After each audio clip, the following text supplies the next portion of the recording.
transformative community work, it's easy to define. But I want to ask you, and I'm going to start with Nadia, then Andy, then Bongi. What about this topic made you say, yes, I have something to say about it?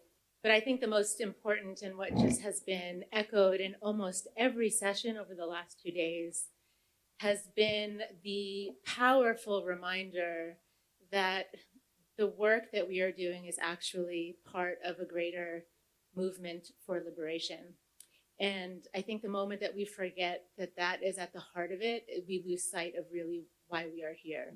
I appreciate that. Andy, what about this topic made you think I have something to say? I was asked by Mohsen, so Fair. Answered the call.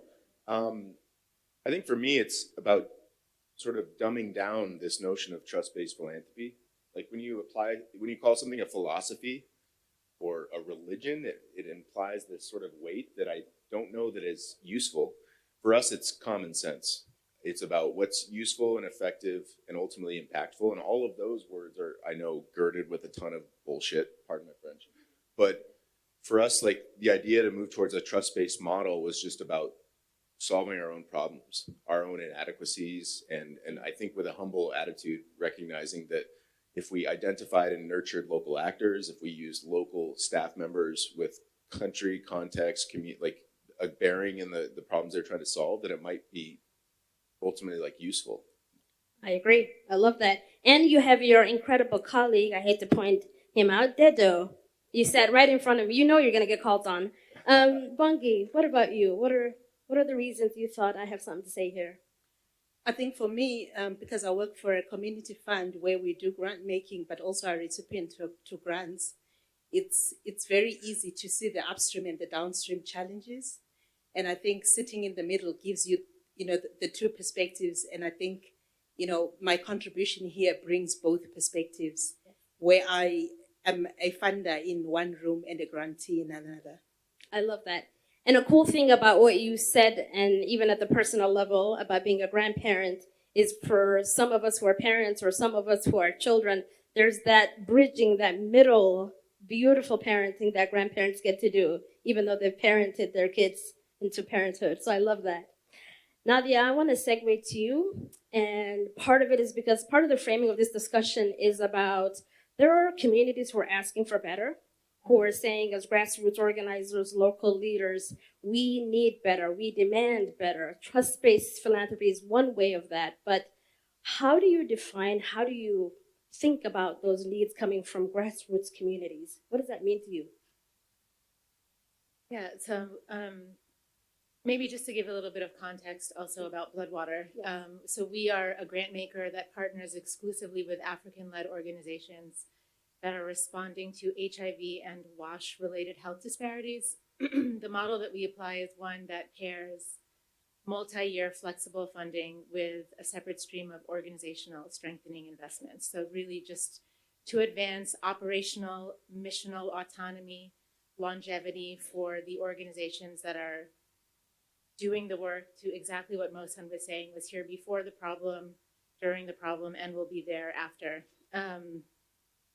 The way that we kind of think about this in terms of responding to the needs of organizations is actually just to shift the perspective a little bit and focus less about the need and more about the expertise that is pre-existing before there is partnership.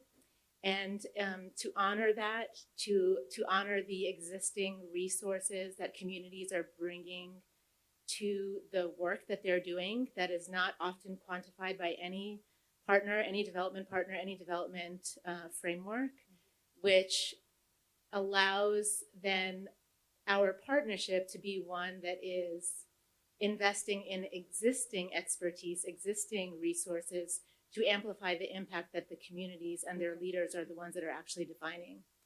And so that's kind of the frame of reference that we hold, and I think is a really important thing, particularly when you think about the intersection between trust, grant making, and collective action, or power of people, that there is a coming together of many different stakeholders. We've heard this a lot throughout the conversations over the last 2 days, There are different players that have a seat at a table that is actually very diverse. And it would be, I think, outdated to think about this mode of engagement with one another based on a deficit mindset of let's look at the problems that we're here to solve rather than to look at the solutions that are already at work and that deserve to be resourced more effectively to advance the interests of the communities themselves. I love that. I come from a world, and I'm sure many of you, about needs assessments. Let's do a needs assessment. And I don't know how much money is wasted on needs assessment. And maybe before I talk to Andy about the Siegel approach to finding community, supporting community, and then local leadership, Nadia, maybe if I just stay with you for a little bit, what about this needs perspective do you think gets in the way? Are you just saying asset framing is better? Give me a little bit more detail. Yeah, I mean, just even to pick up on some of the conversations from the session just before this, it matters a lot that for all of us that are here in the room, you know, not to be in an echo chamber, we are here because we care about advancing philanthropy in a way that is equitable, in a way that is honoring, and in a way that actually can be positioned to allow the experts to do their work well. So, preaching to the choir, essentially.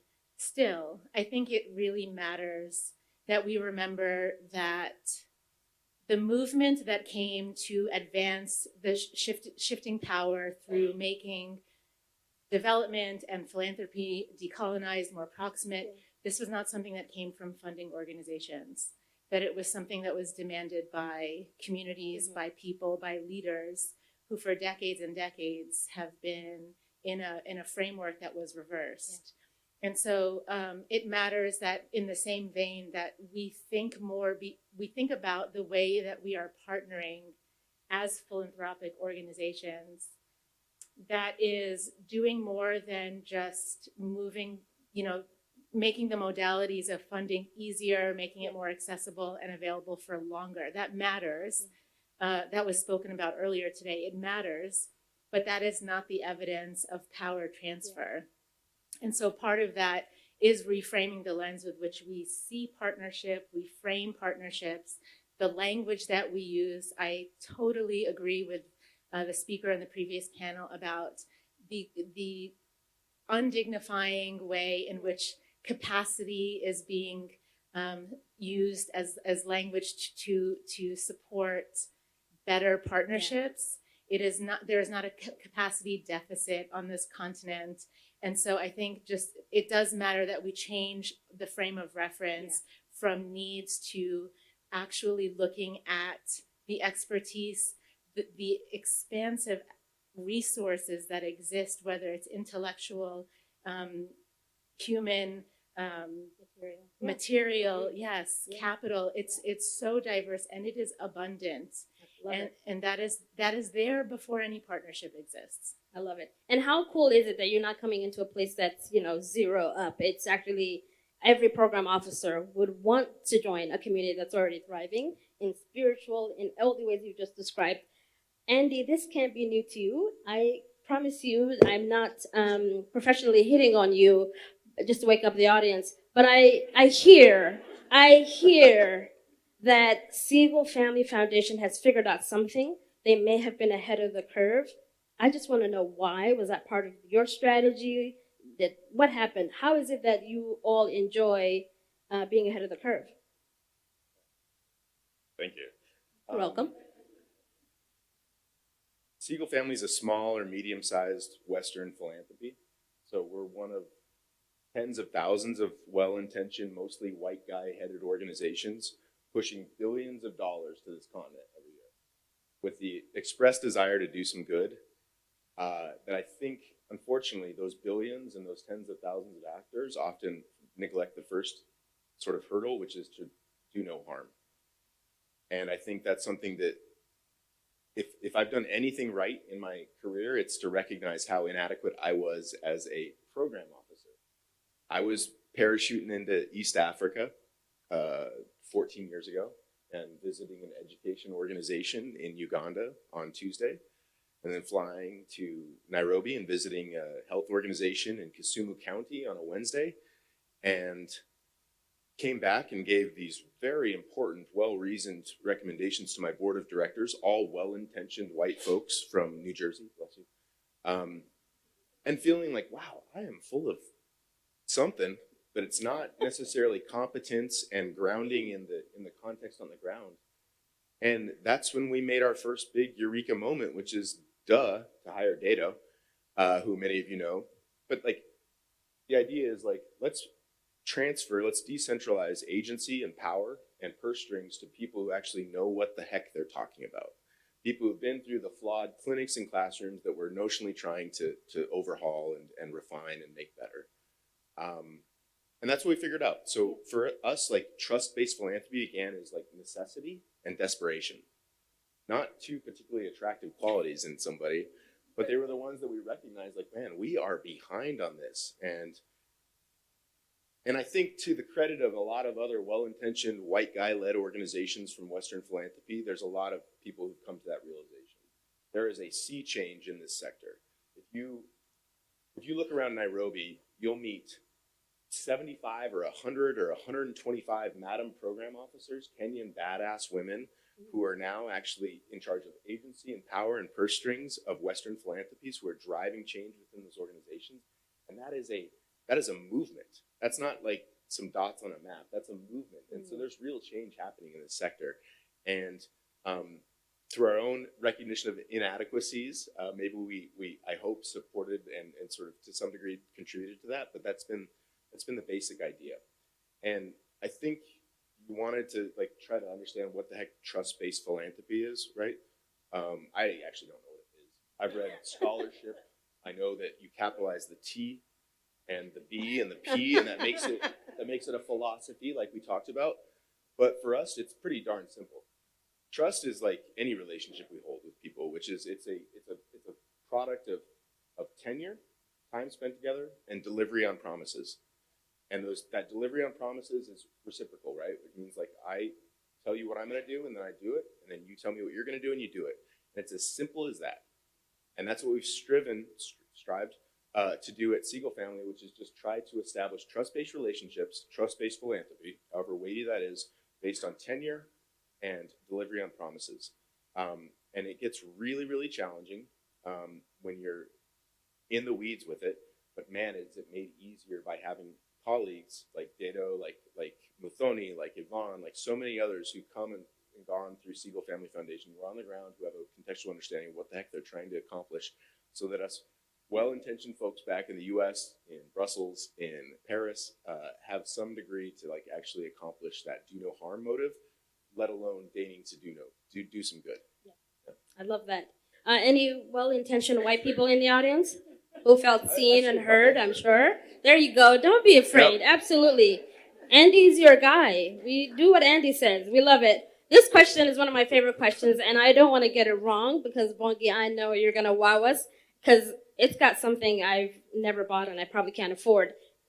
Look at this. It says, please ask Bongi this. If funders were to exchange their faragamos, anybody know what faragamos are? You can tell I earn a very humble living. If funders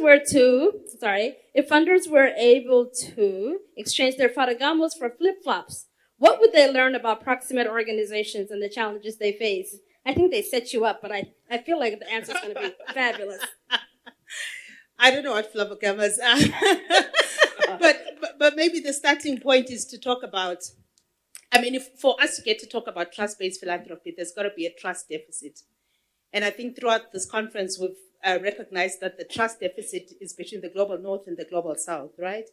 So we have to ask ourselves, what informs that trust deficit and what characterizes that trust deficit? And I think for me, the current philanthropic practice, which is what perpetuates the trust deficit, is rooted in the colonial systems. It's the remnants of a post-colonial Africa where, for a long time, for a long time, the West talked down to Africa, right? Where solutions were brought from the West down to Africa. And we need to recognize that that practice has not gone away, that inclination to come with solutions to Africans has not gone away. And that's what is informing a lot of the holding on and the lack of trust. But I think there's key things we must remind ourselves. I think the first one is that we must not forget that many of the problems we're trying to solve in this room today were actually created by that colonial system. So the very philanthropists that are putting money into the problems were historically, and I don't mean them, but the systems,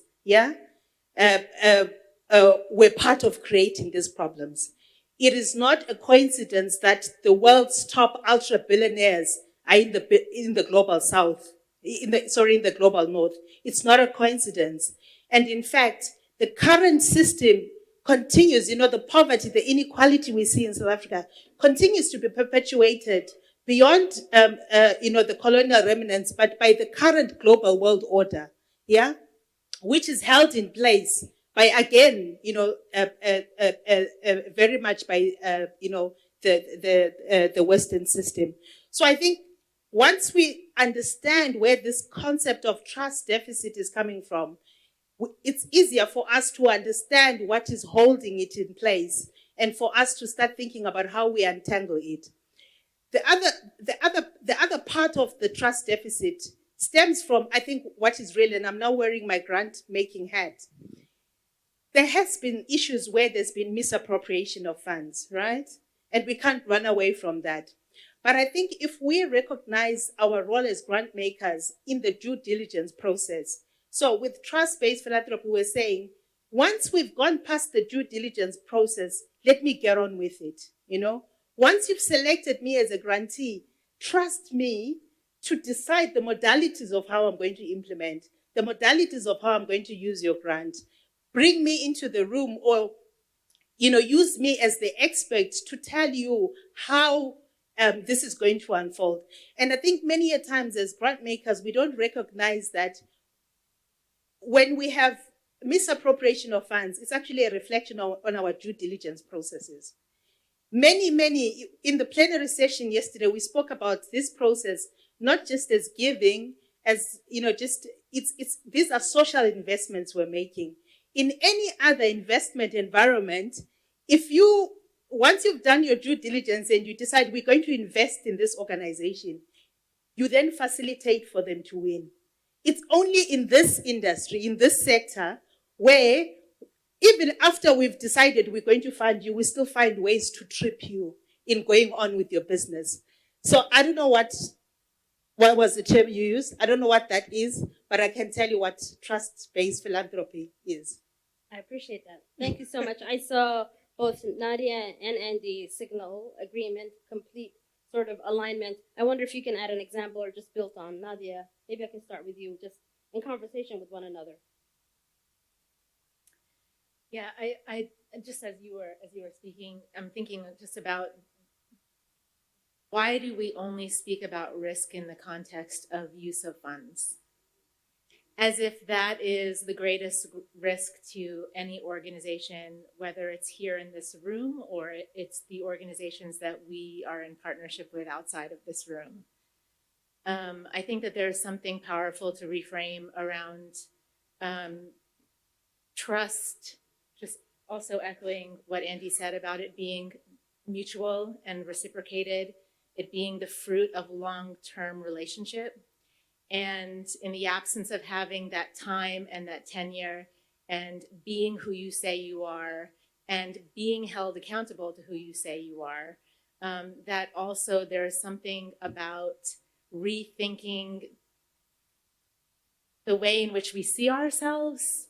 We have more common ground with one another than we think. And so just to go back to that focus on risk, all of our organizations, I would venture to guess, struggle with things like succession, talent development, staff retention, what's happening in the ecosystem around us, whether it's political or environmental, that could be destabilizing in some way. Those are the risks that we should be in conversation with our partners about, not whether or not there's, the documentation to support how something was expensed.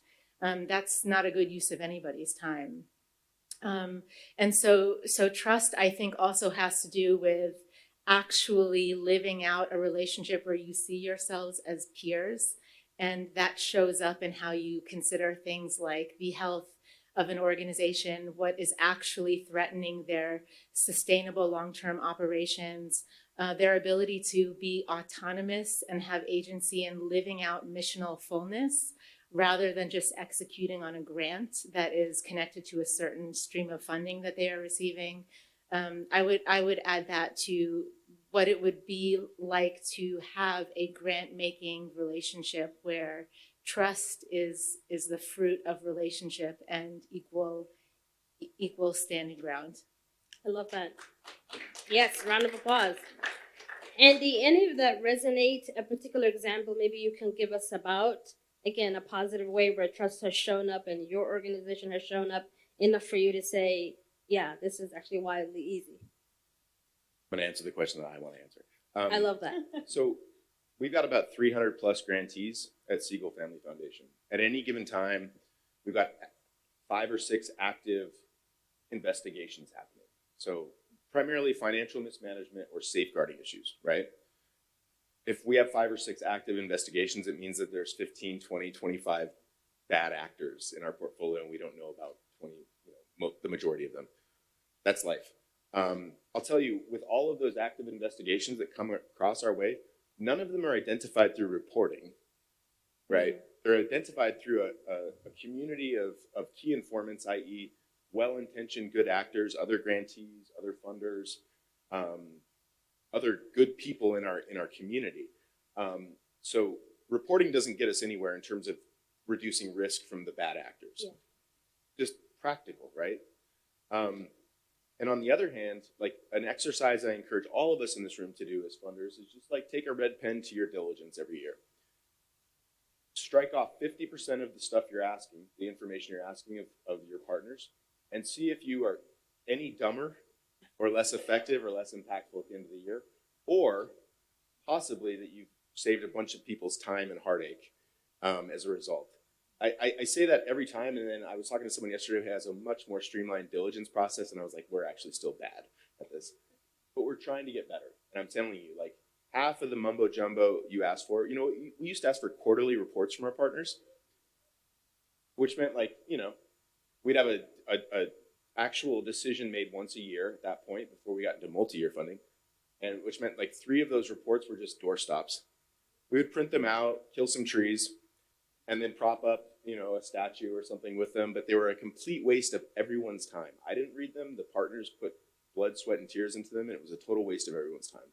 Now we've moved on to multi-year funding, general operating support. We all say this out loud, and yet no one does it. Do it. It's the simplest and easiest and most important thing you can do. If we could summarize this 60 minutes of hot air into like a soundbite, it would be just like multi-year general operating dollars. My God. That's the acronym. And my God, is it the most important and easiest thing you could do to be an awesome funder? That would Andy, can you say that again? My God, multi-year general operating dollars, or whatever, dirham. My God, multi-year general operating dirham. Works Love it. As well here. Yeah. You heard it here. I hope everyone who's a program officer knows one. Say that's the newest and latest and greatest. And I'm sure just like system change, it'll take over the next 5 years of our work. I appreciate that. What's coming up more and more is learning, it's flexibility. It's absolutely what feels like, Nadia, you were telling me earlier. These are liberatory practices to liberate yourself from your own requirements, made up, not effective, wasting time on both sides. It feels like that's the most adult thing we can do. Bongi, I wonder on that learning journey, on that, make things simple and accessible, if you have anything to add as well. You can turn on. Yeah, so, we work with grassroots organizations whose,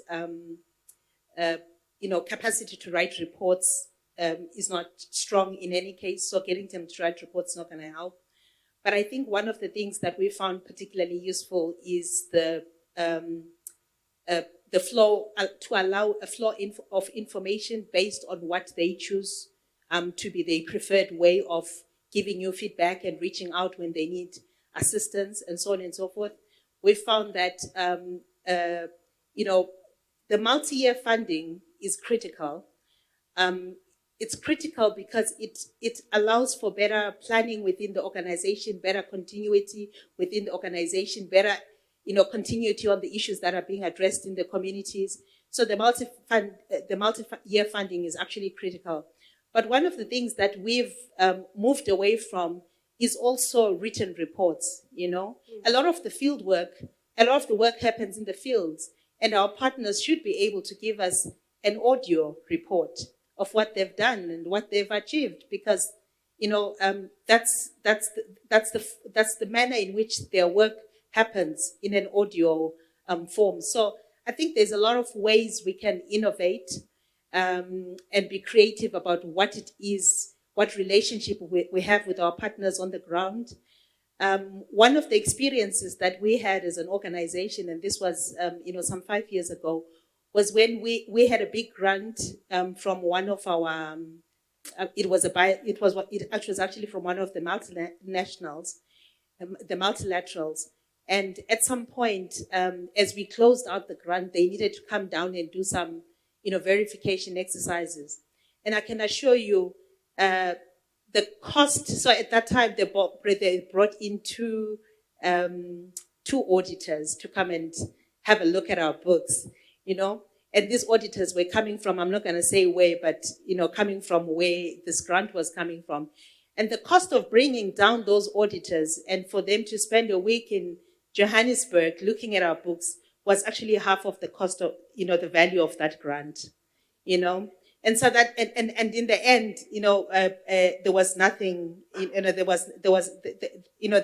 was no finding. So I think the point I'm trying to make is we must also be looking at the investments we are making in trying to keep these processes that are meaningless in place when we could actually be deploying the funds to the actual work happening. Absolutely. Round of applause.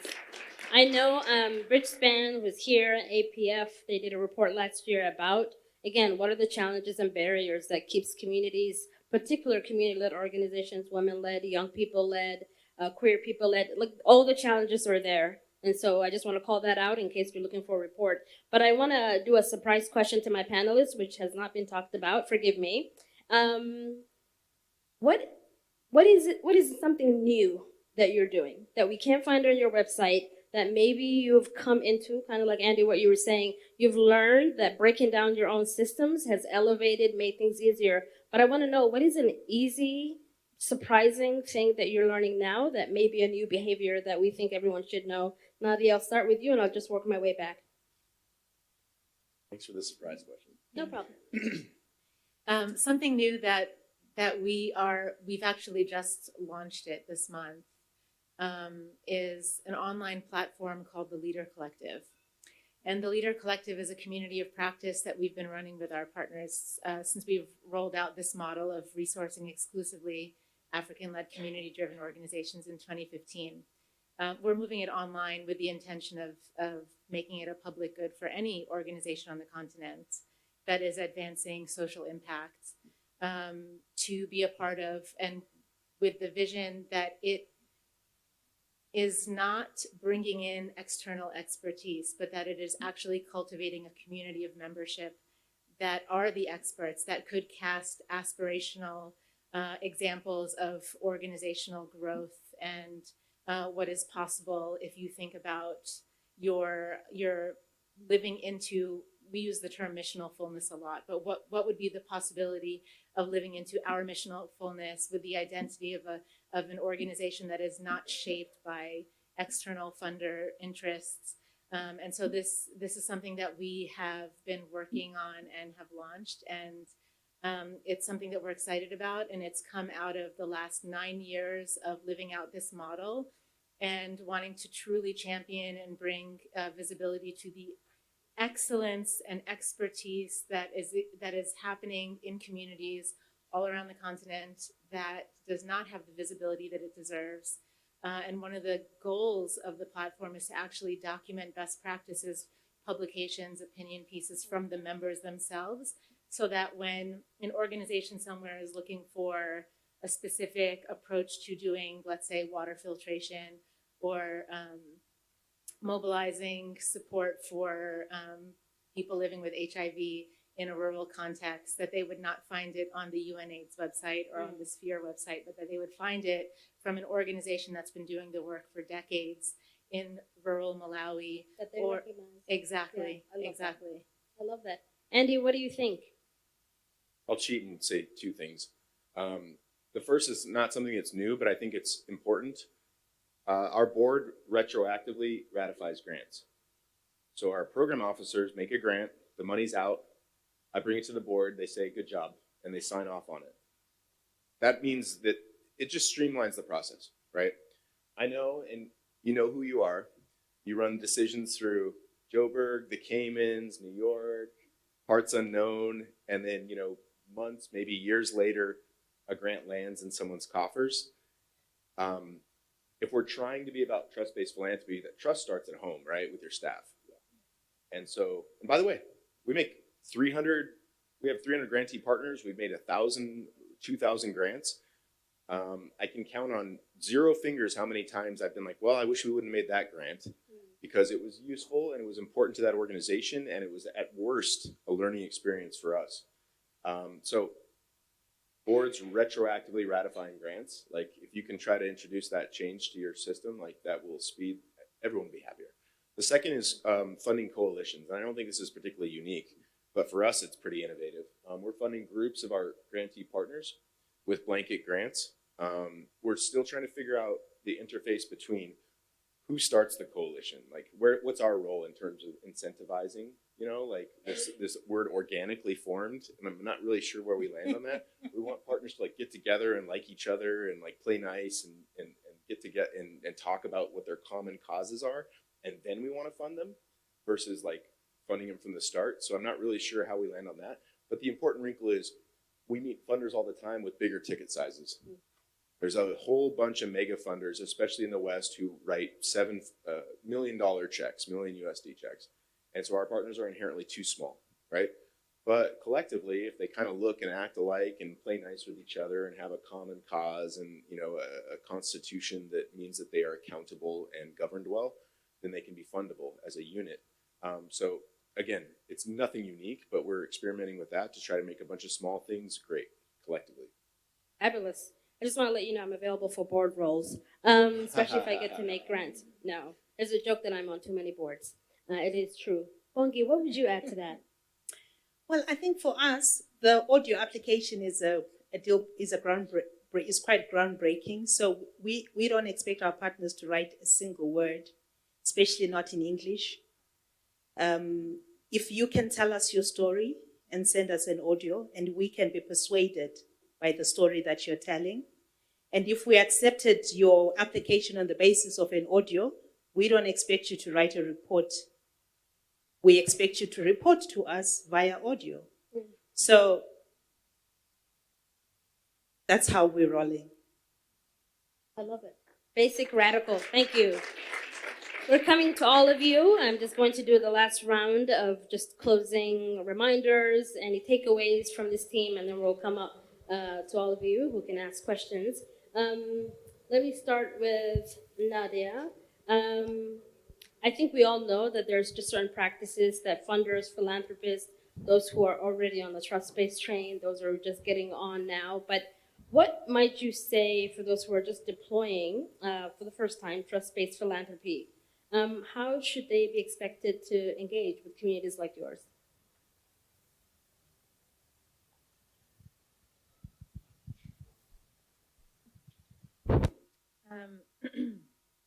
That's a great question. I would say if you are just stepping into the space, to join hands with organizations that are already doing the work. We talk a lot about collaboration and not recreating the wheel, but we are not collaborating and we are recreating many wheels. And so I think that there's a way for us to rethink partnership even in this room, so that we can really amplify the impact of modalities that are working really well and are where trust is deeply established, and and that could be advanced in a better way. And I just also want to challenge everyone in the room that I think there's an opportunity here also as a conversation that's not just about trust, but also about collective action, that we need to rethink our definition of philanthropy. And this came up earlier today as well, and yesterday, if I remember correctly, that it's not just about institutions, and it's not just about family foundations, that would be the definition of a philanthropic actor, but that there's power in collective giving of individuals, period, and in any volume. And Bloodwater's founding story is deeply rooted in that. We have mobilized $30 million of private philanthropic intent from thousands of individuals that give it on a small scale over 20 years.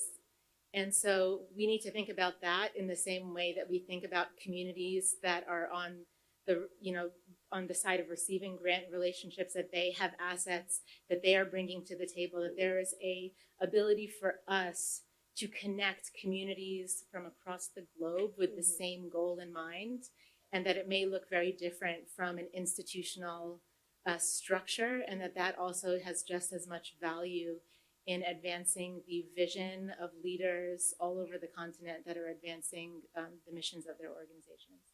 I love that. And we were talking about it earlier today as well. Come to join, come to contribute, don't come to dominate. I feel like that's partly what you're saying, and I hope everyone has a chance to practice that. Andy, turn on your mic. That would be great. Thank you. Rookie mistake. So when I joined Siegel Family in 2010, we had, 40 grantee partners, none of whom were what we would term locally led or proximate led organizations.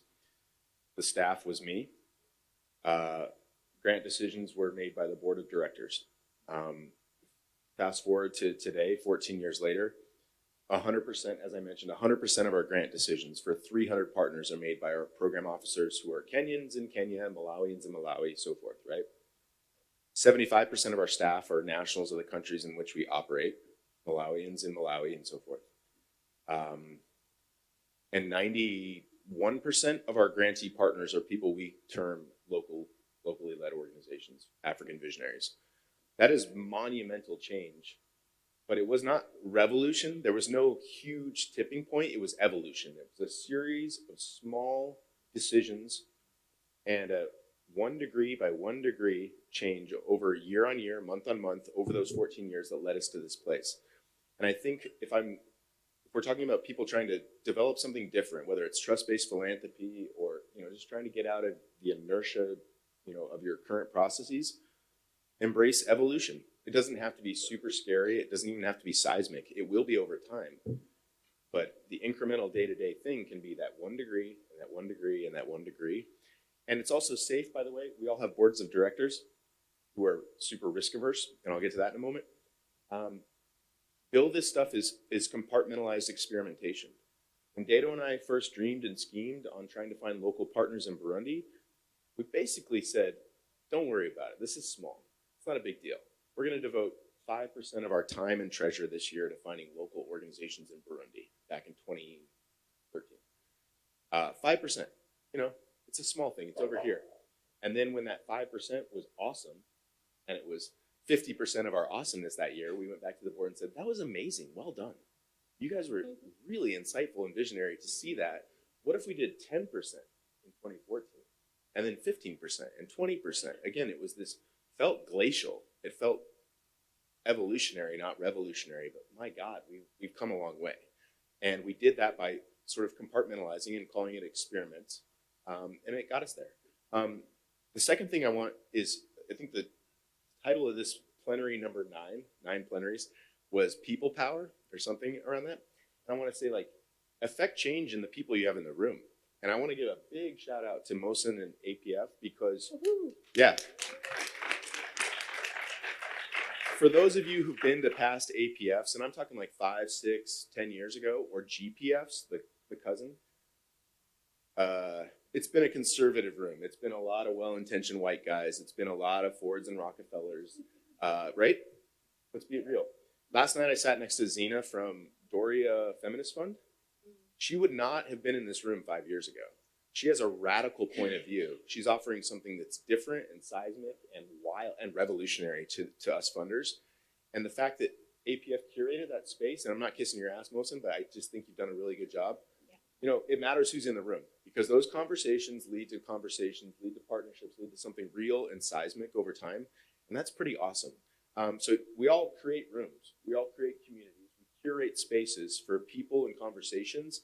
And it's not nothing to do that with a radical bent to it. Yeah. I love that. Thank you. It's not revolutionary, it's evolution. Yeah. Amazing. Bongi. It is indeed. So I think that for any funder who's looking to shift the power, as we say, trust-based philanthropy doesn't just offer, mutual respect, but it also offers greater efficiency and efficacy. And if impact and efficacy is what you're looking for, this is the modality to use. There is no other.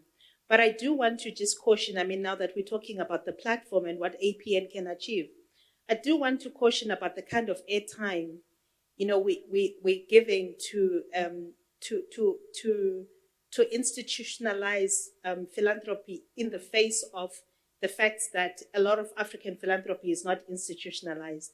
And I do feel that we need to be having a conversation about the modalities of how we reshape, how we redefine, the philanthropy that's contributing, significantly to transforming Africa. And it's not institutionalized philanthropy. We've already been told that. So I would like to urge the APF to use this platform, and for us to engage a lot more around where is the bulk of the money, what is driving the change and the transformation, and let's give a bit more airtime, to some of the conversations that happened earlier around remittances, around local giving, and how that can be structured and shaped the same way we're trying to structure and shape trust-based philanthropy. I love that. That could have been preliminary number 10, but I know we're running out of time. We've got 14 minutes. A round of applause for my excellent panelists. We're coming to you. I know there are people with microphones. If you ask the question in such an exciting, energetic way, we'll answer them. Not all of you all at once. Let's see, we'll take them in bulk, maybe 3 questions. There's a hand over there, and there's a hand here. The mic is coming, and I see you as well. Okay. Thank you. Good afternoon. Rosalind from Mozilla Foundation here. So I'm quite curious if you all have examples of how you facilitate access to the resources for people who would not typically, maybe they're not famous or they're not connected, because a lot of the foundations or a lot of resourcing folks tend to have individuals who make the funding decisions, and which means that sometimes it's dependent on the access that people would have to those individuals. So I'm curious if you have any examples of I love that. Yeah, your non-traditional access methodology for the people who do not know that PO, or the people who didn't attend some conference, or the people that don't even know the fund exists. I love that. Great question. Couple more here, and then we'll go to that gentleman, and we'll do 1 round of answers and then come back to the audience. Hi. Yes, here, sorry. My name is Ameachu David. I work with Global Fund for Children. I wanted to know from Andy, how do you, and maybe others as well, how do you support the organizations to self-sustain beyond your support, your flexible funding?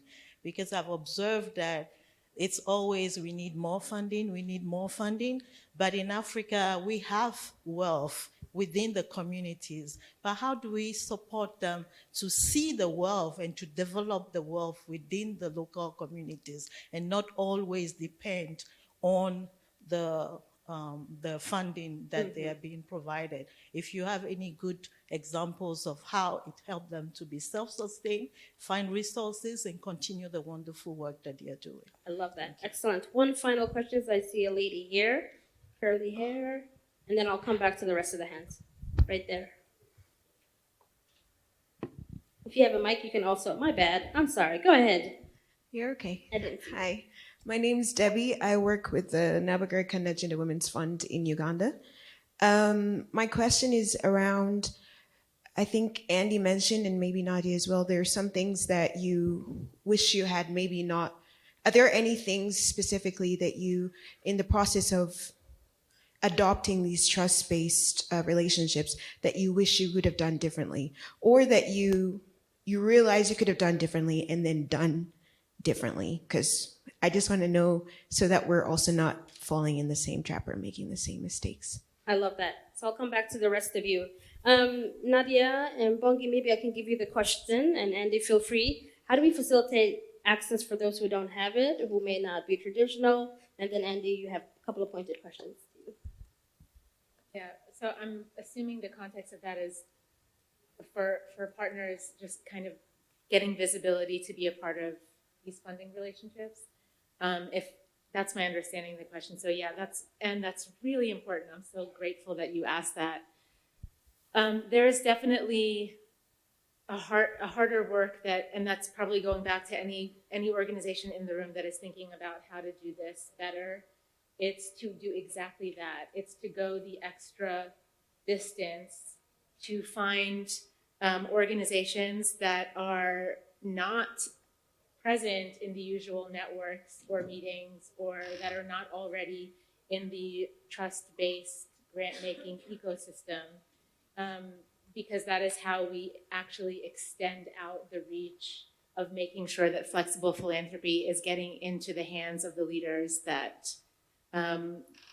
deserve it and need it to advance their work in a more targeted way. Some of the ways that we've done that, just going back to collaboration, is that we're pretty intentional when we do our partner selection process. And let me first frame that Bloodwater is a partner that works in a much smaller scale. Our portfolio is 10 partners at a time for a commitment of 8 years of funding. And it's a very kind of deep relational, intentional model.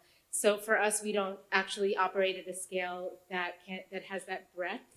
And so we are able to be very collaborative with other funders in the ecosystem to talk about creating funding pipelines for partners. So when is a partner transitioning out of your relationship? Is there a way that we can kind of offer that continuity if we align in terms of, you know, different partners have, different funding partners or funding allies have their kind of ideal partner in terms of the stage of their, on the continuum of their existence. And so we see ourselves kind of in that developing stage. You're beyond startup, but you're not quite, you know, like living into that fullness. So we try to organize in that way to not overlap with funding with great funders that are in this room, but to be the next follow-on funding or vice versa. And then also our partners are a part of that process. Our partners are the first place that we go to for recommendations of organizations that they collaborate with in communities, that they have met with in district coordinating meetings, or that they just know about the work that they're doing, and that they are not.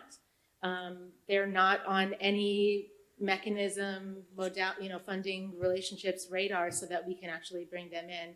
And so those are some of the strategies that we've used, plus also doing public calls when we do our RFAs, just to kind of get the reach out through other network and more localized networks, coordinating bodies at the district level with line ministries in countries. So really kind of taking it out of the kind of international space and thinking really more localized at a district and county level in the different countries where partners are. I love that. Bongi, I wonder if I can come to you on that general access question, but anything you want to add, particularly to what Debbie said? Are there things you all would have done differently, or you could help someone and say, please don't do that, we found out the hard way?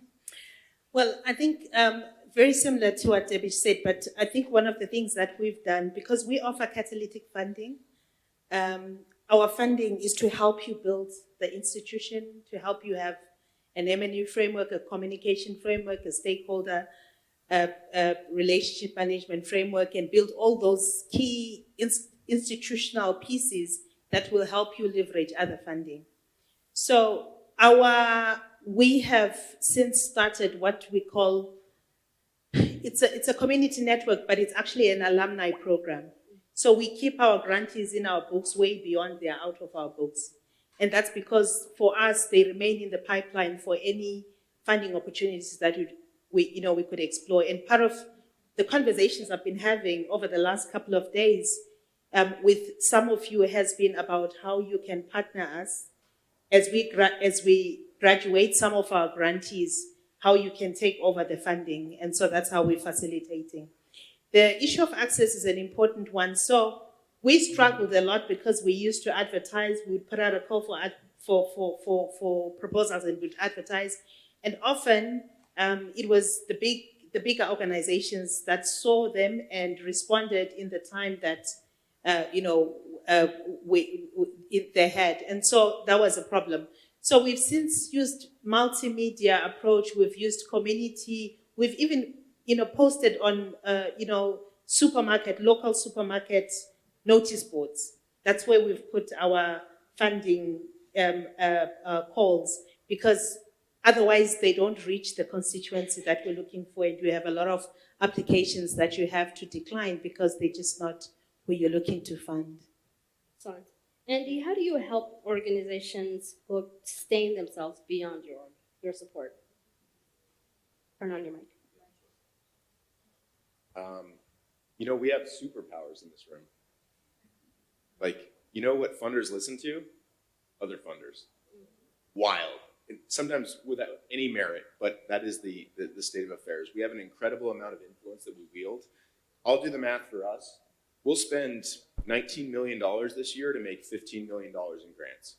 And that is multi-year general operating, my God, dollars. That'll be oxygen for our 300 grantee partners at $15 million in grants. But it's a 0.8 ROI, right? It'll cost more than we make. We'll spend $1 million this year to directly influence another $40 million in other people's money to go to those same partners. So it'll be a 40 to 1 return on investment. That we were really slow to come around to that math and realize, holy cow, we have an incredible amount of influence. Because if people think we have good taste, and are good in nurturing organizations and helping them grow, then they're going to follow suit because they're looking to streamline their own operations. So if you want to increase access, if you want to increase the sustainability of organizations, and mind you, I'm talking about philanthropic dollars, but there's a lot out there. There's billions just coming from my country, let alone remittances, let alone ... Then exercising that influence and using the innate talent you have for just being able to get into these rooms like this, you should be doing it. And if you're keeping your head down and just focusing on your own grant making, you're ignoring half of your potential impact. Frankly, you're failing at your job. For real, right? So you need to monopolize these stages. You need to be trying to influence other people and channel their dollars towards people that you put in the hard work of doing diligence and the blood, sweat, and tears to identify exemplary organizations. Yeah. Amazing. It is 2.5 minutes to go. Maybe 2 questions. I see one gentleman over there, and going, and maybe you might. Yes, and one more. Excellent, actually. Yes, let's go with the young lady here, and then the gentleman in the back. Great, yeah. Thank you. Sarah Howard with Global Philanthropy Forum. Oh, hey, Sarah. I heard you, Andy. And Nasser, it was great to have you last year. I think we need to tap into your moderating skills in particular, which has been fantastic. So in this idea of advancing the conversation around trust-based philanthropy, I am curious for a particular group of people that are typically not in the room, and that's the legal and compliance teams. So I'm curious how we get them engaged in the conversation about process so we can actually get to the work, because program officers are much closer to the work itself, and that contingency is supposed to be conservative. That's kind of their job and what they do. So how do we help them embrace risk as well? Excellent. And the gentleman in the back? Yeah, thank you very much. It was great to hear from our panel members about long-term funding and flexible funding, which really required for Africa to really fight poverty. But the need for a scale is also equally important. I heard our colleagues saying 300 plus grantees. So, unless we reduce poverty in Africa is deep-rooted and multi-rooted. It requires a concerted effort. Of course, partnership collaboration may be there. So I was asking, how do they think about the need for a scale? Because it's tough to really fight poverty in Africa. Ooh. 50 seconds on those two questions. Let me start with whoever wants to take a stab at them. Andy, you're the only one with the mic open. Oh. On the legal and compliance front, I think we were, like a lot of other well-intentioned Western funders, really ignorant about what it took to fund a non-501c3 organization, if you know what I mean. Those hurdles are not monumental. And it's been one of the easiest wins, which is helping other funders understand that the logistical and compliance and legal hurdles are actually not that hard. It's mostly just ignorance that keeps us from funding those. And that opens up huge channels of funding for great organizations. Yeah, I'd say the same, that, if most of these decisions around what constitutes legal risk compliance are made within the organization, then they can be changed within the same organization. So it's just a question of changing your SOPs and your risk appetite. If you've got your leadership behind it, it shouldn't be difficult for the compliance teams to follow suit. Yeah, maybe I can respond to the question on scale. I think we just need to also hold the definition of localization and not think about it in terms of just proximity and who is the actor that is being engaged by a funding partner, but also think about the power of micro level investments. And it may not be every organization's dream to scale. They may truly care about and have tremendous impact in their immediate community. And what if we just invested at a larger scale at the community level, community by community, organization by organization, while there were other mechanisms, there are bilateral mechanisms, there are so many other streams of large scale investments that's intended to support national level, that broader scope. And if the two are acting together at the same time and done well, I think there would be a tremendous impact, more than what we're seeing. I appreciate that. I know we're out of time. I don't even pretend to answer the question around poverty, but I know I keep saying for the last 2 decades, you cannot train, workshop, and capacity build your way out of poverty. That is a systemic thing for all of us to work towards.